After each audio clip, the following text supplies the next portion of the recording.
안녕하세요. 통합사회 4단원 시작해 보도록 하겠습니다. 인권보장과 헌법단원인데요. 인권의 의미와 변화 양상에 대해서 한번 살펴보겠습니다.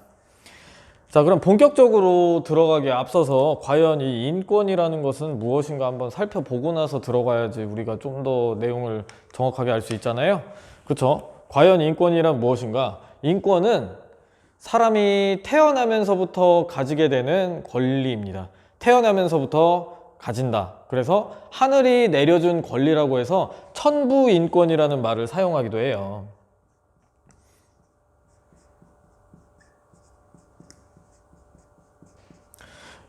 네.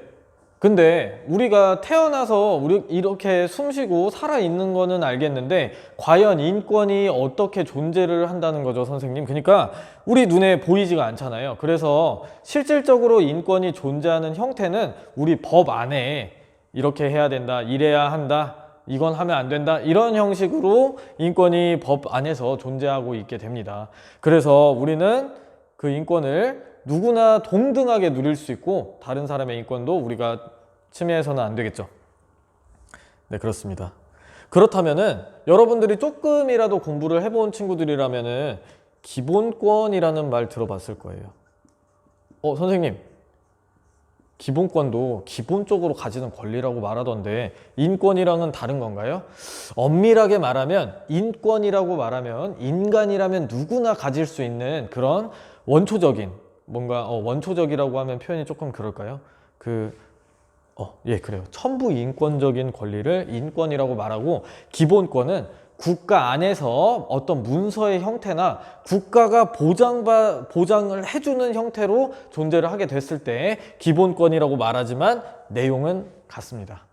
그래서 국가로부터 내려온 권리냐 아니면 인간이 가지고 있는 권리냐에 따라서 좀 다르지만 이름만 다를 뿐이지 의미는 같다고 보셔도 됩니다. 그리고 지금 통합사회 수준 안에서는 이렇게 글자 자체를 어렵게 나눠서 공부를 이렇게 뼛속까지 깊게 해야 되는 경우는 아니기 때문에 같은 의미라고 생각하고 혹시나 다른 책에서 보셨다면 그런 식으로 이해해 주셨으면 좋겠습니다. 자, 그렇다면은 본격적으로 인권이 어떻게 발달을 했는지 볼 건데요.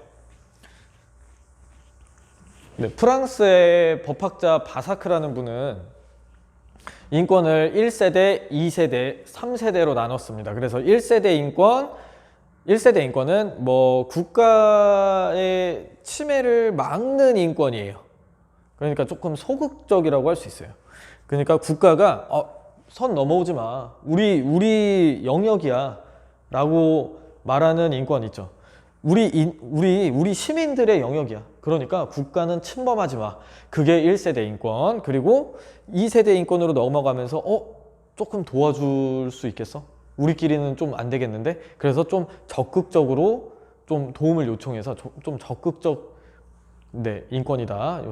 2세대 인권 그런 식으로 표현을 하고요. 3세대 인권은 이제 모든 전 세계가 아우러져서 연대해야 된다라는 의미로 우리가 인권을 존중해주기 위해서는 어떤 개별 국가의 노력으로만은 힘들다라는 그런 맥락에서 나온 인권이 되겠습니다. 그래서 1, 2, 3세대가 우리 아이폰 1세대, 2세대, 3세대 보듯이 뭔가 시대순으로 발생한 건 맞지만 속에 가지고 있는 뜻을 알아야 될 거예요. 1세대, 자 다시 한번 정리해 볼게요.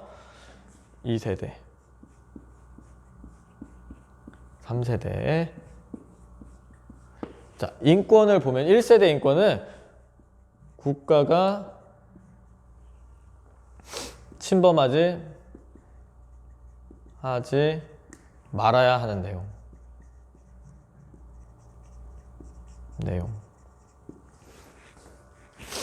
그리고 2세대 인권은 국가가 도와주어야 하는 내용. 자, 3세대 인권은 국가 간 연대를 통해 이루어야 하는 내용. 네, 제가 앞선 수업에서 설명을 했는데 어떻게 설명을 했냐면 1세대 인권에서는 그 산업화 설명하면서 내용이 나왔었어요. 여기 1세대 인권에서는 자유와 평등이 있는데 이 자유와 평등을 가지고 있는 시민이 아르바이트를 구했습니다. 그랬더니 아르바이트 공장 사장님께서는 하루 종일 일해도 1,000원밖에 주지 않는 사태가 벌어지는 거예요.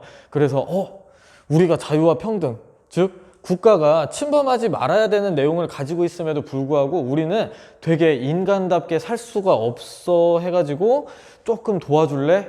근로기준법을 조금 마련해 줄래? 최저임금제를 설정해 줄래? 이런 식으로 해서 국가가 도와줬으면 하는 내용, 사회권이라고 하고요. 다른 말로는 생존권이라고 말합니다. 네, 이런 식으로 연결해서 지난 수업에서 설명을 했었는데 이런 맥락 가지고 나서 좀 자세히 한번 살펴보는 거 좋겠습니다. 어렵지 않죠? 네.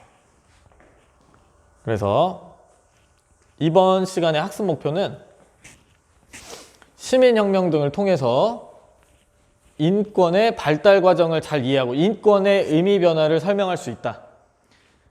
네, 지금 1세대, 2세대, 3세대 인권을 얘기를 했는데 이번 시간에는 1세대 인권에서만 얘기를 나눌 거예요. 그래서 1세대 인권의 특징은 아까 말씀드렸다시피 국가에게 이만큼의 선은 좀 넘어오지 말아줬으면 좋겠어 라고 말하고 있는 내용이면서 그 인권들이 언제 발생을 했는지, 언제 대표적인 사건으로 좀 구체화가 됐는지에 대해서 살펴보고 이번 시간 마무리하도록 하겠습니다.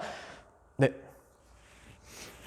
자, 1세대 인권은 시민적, 정치적 권리입니다. 그러니까 시민으로서 우리가 침해받지 말아야 될 것, 그리고 정치적으로 의사표현을 할 수 있는 권리들을 얘기를 합니다. 그래서 이 내용이 조금 이렇게 많아요. 교과서에서는 너무 일부분만 소개를 하고 있어서 1세대 인권이라고 말할 수 있을 만한 내용들 조금 가지고 와봤어요.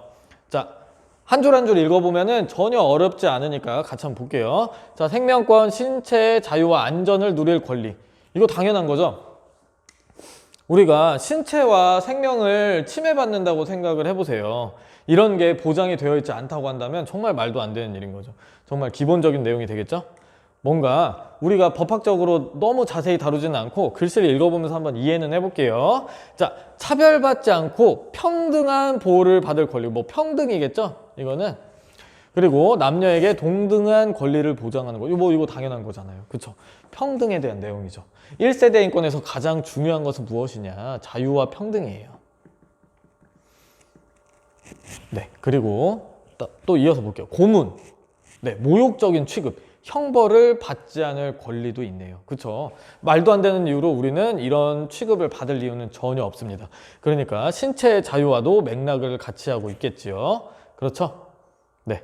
그리고 양심, 사상, 종교의 자유, 표현의 자유, 집회 결사의 자유 있는데 하나하나 살짝 볼게요. 자, 양심의 자유 무엇이죠? 선생님, 양심이 자유를 꼭 보장을 해줘야지만이 양심의 자유가 생기는 건가요? 우리 양심은 마음속에 있어서 보장을 안 해줘도 괜찮지 않나요? 네, 하나 사례가 있습니다. 뭐냐면 예전에 어떤 한 잡지사에서 굉장히 모욕적인 그런 내용이 올라와 가지고 법원에서 사과를 해라, 그 잡지를 통해서 잡지에서 사과를 해라 라는 그 명령을 내렸는데 사과를 한다는 것은 마음속에서 우러나서 해야 되는 것인데 국가가 강제로 사과를 시키는 것은 이 양심의 자유에 어긋난다. 그러니까 우리가 잘못을 했으면 돈으로 물어주거나 뭔가 그런 실질적인 보상을 해주는 것까지는 그래, 그럴 수 있어. 그렇게 말할 수는 있지만 이 마음속에서 우러나는 이 사과까지 강제를 하는 것은 양심의 자유에 어긋난다 라는 판례가 있습니다. 이런 식으로 접근을 하면 조금 양심의 자유가 무엇인지 대충 이해가 될까요? 자, 그리고 이어서 보면은 사상 및 종교의 자유. 우리는 종교가 자유롭잖아요. 뭐 우리가 행동하고 싶은 대로 종교를 행동하고 그런 내용이 되겠습니다. 그리고 표현의 자유라고 하죠. 뭐 마음대로 다 표현할 수 있는 건 아니지만 표현의 자유, 우리가 마음대로 표현할 수 있죠. 그리고 집회 결사의 자유는 무엇이냐? 우리가 모여서 목소리를 낼 수 있는 자유예요. 그러니까 잘못된 게 있으면 우리는 집회, 모일 수 있다는 거죠. 결사, 이렇게 모여서 이건 잘못됐잖아 라고 시위를 할 수 있는 그런 목소리를 낼 수 있는 자유를 보장을 해주는 겁니다. 네. 뭐 여기까지 어렵지 않죠? 네. 그러니까 국가는 이런 것들을 지금 침해하면 안 돼. 우리는 이 정도는 보장을 받아야 돼 하는 내용들이 1세대 인권인 거예요. 자, 이어서 볼게요. 사생활 및 개인정보, 가족생활을 존중받을 권리. 당연한 거죠? 사생활, 개인정보 침해받으면 안 되잖아요. 그렇죠? 그리고 자, 정치적 권리라고 말했잖아요. 정치 활동을 할 권리라고 하면은 뭐 선거에 입후보하거나 우리가 선거 활동을 하는 거라고 생각하면 될 것 같아요. 자, 그리고 적법 절차에 따라 공정한 재판을 받을 권리. 그러니까 되게 공정한 절차에 따라서 공정한 재판을 받는 것이죠. 그러니까 말도 안 되게 너 잘못한 거 아니야? 일로 와. 감옥에 들어가. 이런 게 아니라 뭔가 실제로 너 잘못한 게 맞는지 아닌지 법으로서 확인을 하고 법으로서 재판을 하고 뭐 그런 거죠. 그거랑 연관지어서 이렇게 무죄 추정의 원칙을 볼 수 있겠죠. 아무리 심증으로 저 사람이 잘못한 것 같아 모두가 그렇게 얘기를 해도 실제로 그 사건을 우리가 조사하고 뭔가 법리적으로 해석해보지 않으면 그 사람이 잘못이 있는지 없는지 알 수가 없어요. 정의롭기 위해서 이런 내용들이 있는 겁니다. 뭔가 마음대로 재판을 하고 마음대로 감옥에 집어넣게 되면은 뭔가 무고한 사람들이 나오지 않겠어요? 그렇기 때문에 적법한 절차에 따라서 이런 거는 우리가 침해받아서는 안 되겠다. 뭔가 1세대 인권이 어떤 내용이고 의미를 갖는지 대충 조금 짐작이 갈까요? 이런 내용들을 읽어보면. 자, 그러면은 본문 보면서 우리가 맥락을 잡았으니까 본문에서 어떤 사건들에 의해서 이런 사건들이 발생을 했는지 한번 보겠습니다. 네, 본문이에요. 자, 인권 보장의 역사. 지금 요 파트는 지금 1세대 인권만 내용이 나와 있어서 일부러 가지고 와봤어요. 한번 볼게요. 근대 이전에는 왕과 귀족, 성직자들이 권력을 독점하였고 대부분은 평민들은 엄격한 신분제도에 막혀서 부당한 대우를 받아야 했다. 그래서 사람들은 점차 억압과 차별에 불만을 갖기 시작했는데 상공업이 발달하는 과정에서 시민 계급은 지배 계급이 누려왔던 권리를 모든 사람이 함께 누려야 된다고 생각을 했어요.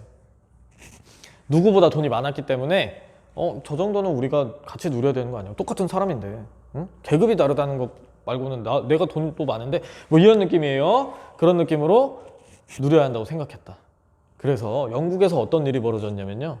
지금 인권이 발달하는 것이 어떤 특정 나라에서 계속 발전했던 것을 보는 게 아니라 전 세계적으로 조금 의미를 가질 만한 사건들 몇 개를 가지고 와서 보는 겁니다. 간단하게 볼 거니까 너무 막 뭐 암기해야 돼 이렇게 생각하지 말고 맥락을 파악하는 정도로 보셨으면 좋겠어요. 자, 영국에서는 13세기 왕의 권한을 제한하는 내용의 대헌장이 발표됐다. 이 대헌장은 이름이 마그나 카르타예요. 들어보셨을 수도 있어요. 마그나 카르타입니다. 네, 대헌장이 발표됐고 명예혁명으로 권리장전이 승인되면서 시민의 자유의 권리가 확대되었다. 이 내용 한번 보면은 영국의 13세기에 왕을 하고 계시던 분이 너무 마음대로 하니까 의회에서 이거 써 빨리 이거 빨리 써. 그리고 너는 우리가 결정할 테니까 결정하지 마. 그래서 왕의 권한을 제한한다. 이전까지는 왕이 마음대로 했다면은 의회의 승인을 거쳐서 얘기가 나와야 되는 거예요. 그렇죠. 그렇기 때문에 좀 더 민주주의적으로 발전을 해 나가는 큰 사건이 됐던 거죠. 13세기면 되게 옛날인데도 불구하고 그런 일이 문서로 존재를 하기 때문에 이 사건이 굉장히 중요한 겁니다. 이해되시죠? 네, 어렵지 않을 거예요. 근데 선생님 왜 명예라는 얘기가 나왔죠? 왜냐하면 피를 흘리지 않고 얻어낸 서류이기 때문에 명예롭게 얻어냈다. 보통 이런 사건들이 벌어지면은 심각하게 싸우다 보면은 뭐 사람들이 많이 죽고 다치고 그렇게 해서 얻어내고 그런 내용들이 많은데 이때는 피를 한 방울도 흘리지 않고 이 서류를 받아냈고 왕이 물러나면서 왕의 절대적인 권한을 제한하면서 민주주의, 즉 시민이 통치하는 것에 살짝 더 가까워졌다라는 것에서 의미를 갖게 되었습니다. 자, 그리고 이어서 보겠습니다. 요때는 13세기였고요. 요때 이어서 17세기 이후에 계몽사상과 사회계약설, 뭔가 이제는 우리가 깨어나자 라고 하는, 계몽하는 깨어나자라는 사상과 사회계약설 등을 배경으로, 사회계약설은 무엇이냐, 국가가 존재하는 이유는 우리가 우리의 권리를 조금씩 떼어줘서 그걸 하나 모아놓은 게 국가야. 그러니까 국가가 존재하기 위해서는 우리가 있어야 돼. 우리가 조금씩 권리를 떼준 것들이 마치 우리가 조금씩 떼줄게 라고 계약을 한 것처럼 국가는 그렇게 생겼어 라고 말하는 것이 사회계약설이에요. 네, 이러한 사상들을 배경으로 18세기 후반 미국과 프랑스에서도 시민혁명이 일어났어요. 이때 이후로 뭔가 의미 있는 사건이 일어난 거죠. 이를 계기로 모든 인간은 태어날 때부터 자유롭다는 기본적인 권리에 미국 독립선언과 프랑스 인권선언이 명시되었다. 그러면은 하나하나 보겠습니다. 미국은 여러분들도 잘 알고 계시다시피 그 영국의 식민 국가였어요. 이게 땅을 발견하면서 원래는 원주민들이 살고 있었겠지만 영국이 신대륙을 발견하고 그 땅이 이제 영국의 소유가 됐었죠. 근데 그 당시에 미국에 살고 있던 분들이랑 영국에 살고 있던 분들은 너무나도 차별이 심했어요. 그래서 미국한테는 쓸데없이 세금을 많이 내라고 하고 영국 본토에 사는 사람들은 그렇지 않고 하니까 미국 땅에 있던 분들이 너무 열이 받아가지고 그 홍차가 배달 왔던 배를 불로 다 태우고 바다에 던져버렸습니다. 그 홍차들을. 그래서 여러분들도 한번 들어보셨을 수 있는데 보스턴 차 사건이라는 게 벌어졌었어요. 영국에서 건너온 배를 미국 사람들이 세금을 왜 이렇게 너무 많이 내라 그래, 열받네 하고 막 이렇게 해버린 거죠. 그 사건을 계기로 안 되겠다, 우리는 독립을 하자라고 하면서 싸워서 독립선언문을 얻어냈습니다. 그래서 이런 권리들이 이 내용에 들어있겠다, 이런 내용들이죠. 그렇습니다. 그리고 프랑스 인권선언은 언제 발생을 했느냐, 같은 17세기인데요. 이때 프랑스를 한번 보면은 앙시앙 레짐이라는 게 있었어요. 앙시앙 레짐. 이거는 프랑스의 계급 체계를 얘기합니다. 이게 얼마나 심각했냐면, 자, 왕이 있고요. 여기 왕이 꼭대기에 있겠죠? 그리고 여기에는 성직자, 귀족 이렇게 있겠죠. 그리고 시민 이렇게 있었는데 약 2,500만 명. 여기는 다 합쳐서 100만이 안 돼요. 100만이 안 됩니다. 근데 세금을 내는 사람들이 이만큼이에요. 98%의 사람들이 세금을 내고 나머지 이 2%는 아무 향유만 하는 거예요. 그 나머지 돈들을. 그러니까 열이 받을 수밖에 없겠죠. 그래서 일부 귀족분들과 시민의 대다수가 힘을 합쳐가지고 어디 한 곳에 모여서 니네 이 세금 제도를 바꾸지 않으면 우리는 한 발짝도 움직일 수가 없다. 막 이렇게 하다가 요쪽에서 이분들이 막 이렇게 모였어요. 3부 회의를 결성을 해서 테니스 코트에 가서 선언을 했다. 이런 내용들이 있는데 너무 깊게 알아보는 것은 제가 프린트로 드릴게요. 일단 맥락만 짚어보자고요. 그래서 3부 회의를 결성해서 테니스장에 가서 선언을 하고 했지만 안 됐습니다. 그 말을 들어주지 않자 열받았던 혁명하고자 하는 사람들이 무기고를 탈취해서 무기를 가지고 그 바스티유 궁전을 함락을 하면서 시민혁명이 일어났습니다. 그러고 나서 인권선언이 되었죠. 그래서 이 대다수의 시민계급이 참여한 혁명이기 때문에 굉장히 의미가 있는 사건이라고 보고 있습니다. 그래서 이렇게 세 가지 사건을 봤는데 그러고 나서 무엇이 생겼냐? 자유권입니다. 네, 아까 앞에서 봤죠. 신체, 생명의 자유, 이런 거. 자유롭게 생활할 수 있는 권리. 그리고 부당하게 차별을 받지 않을 평등권. 그리고 정치에 참여할 수 있는 참정권을 확립해 나갔다. 아까 봤던 내용들이죠. 어렵지 않죠. 그래서 시민혁명 이후에도 참정권을 보장받지 못한 노동자, 여성 참정권 확대 운동을 전개했고 요 내용은 약간은 2세대 인권에 가깝기 때문에 오늘은 여기까지만 보도록 하겠습니다. 내용은 그렇게 어렵지 않을 거예요. 그리고 제가 자세한 내용이 들어있는 프린트도 같이 첨부를 할 테니까요. 그거 꼭 확인해 주셨으면 좋겠습니다. 자, 오늘 수업은 여기까지 하겠습니다. 감사합니다.